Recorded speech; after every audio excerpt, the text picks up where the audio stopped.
We have some breaking news, new fundraising numbers just in from Senator Elizabeth Warren's presidential campaign. Her haul for the second quarter, $19.1 million.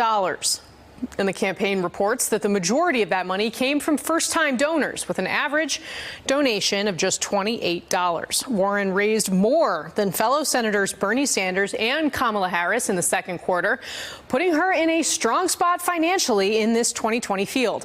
Joining me now, MSNBC correspondent Garrett Haake, who is covering Senator Warren's visit to New Hampshire today, and at the big board in New York, MSNBC national political correspondent Steve Kornacki. Garrett, let me start with you.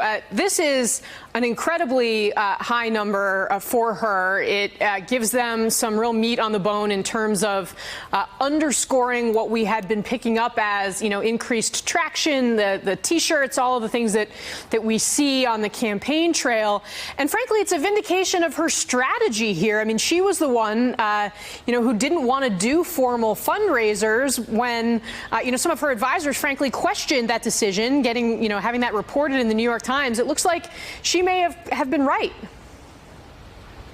Yeah, Casey, this number is a proof of concept for Elizabeth Warren. This is an impressive number in and of itself, no matter how she raised it. But the fact that she did it with zero traditional finance events, none of the kind of behind closed doors, high dollar, max donation kind of events that other candidates have leaned on so heavily, makes it even more so. From a practical purpose, it also means it's relatively easy. And I don't want to say easy because it's, of course, nothing's that easy in presidential politics. But it's entirely conceivable that she can do it again and again and again. Why? Because when you give $28 at a time, the average donation that Warren received in this report, you can give again and again and again. She is not maxing out her top supporters. She is able to go back to that well time and time again. The campaign reported something like 384,000 Americans giving money to this campaign. And it is, exactly as you say, a translation of the bounce that we have seen her get in polling over the last couple of months. It appears that the folks who are answering their phones and saying, yes, indeed, they do support Elizabeth Warren,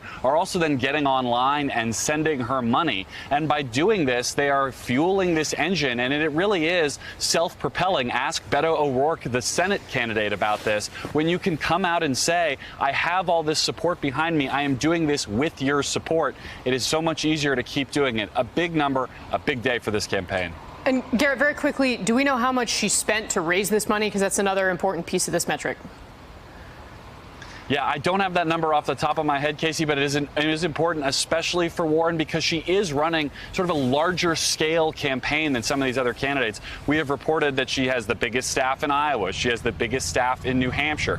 They are running a serious operation here. This is no bare bones deal here. So they need money to make money, and they are spending to keep this machine going. Although I don't have the top line number on exactly what that burn rate is just yet. Sure, of course. That's a lovely live shot, by the way. I'm jealous of your getting to spend this summer afternoon in Peterborough, New Hampshire. Very America behind you, Garrett.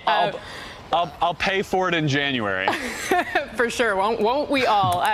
Steve Kornacki, these numbers, the fundraising numbers, they don't always line up with the polls necessarily, but at the same time, they are a meaningful metric. How do you, as you dig in deeply to all of this, read this news out of the Warren campaign? Yeah, I think that is one interesting way to look at it, though, Casey, is to line up how the candidates are polling. And that's what you see right here. This is the poll average. You put them all together. This is what the race looks like right now. And again, we've talked about this, really only kind of 5 candidates who are popping in some way in the polls nationally right now. And then compare that to what we now know about how much money they've taken in over the last 3 months. And you can line them up this way.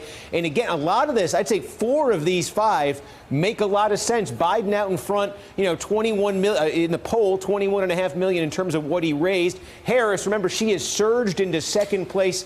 Her surge, though, is sort of a late arriving surge. A lot of this is just in the wake of that debate. So her Q2 number here, maybe you see it's a little bit lower than Warren, who has been climbing in the polls more steadily over the last few months. A surge here, more of a steady rise here with Warren. As you mentioned, it seems significant that Warren right there, and in fact, a little bit ahead of Sanders. And then you get sort of the outlier in that top 5, and that's Pete Buttigieg, back now, sliding back to the mid-single digits, and yet raising the most money in the quarter of any of these candidates. One theory there on Buttigieg is when you dig inside that 5% who are supporting them, you are talking about a group that is very disproportionately higher income, college educated, extremely engaged politically, probably the folks who are most plugged in, most likely maybe to be sending money to a campaign. So that might account for some of the disparity right there. But otherwise, you do see this, I think, tracking a bit with the polling. And the flip side, all those other candidates, you don't see a disparity on the other side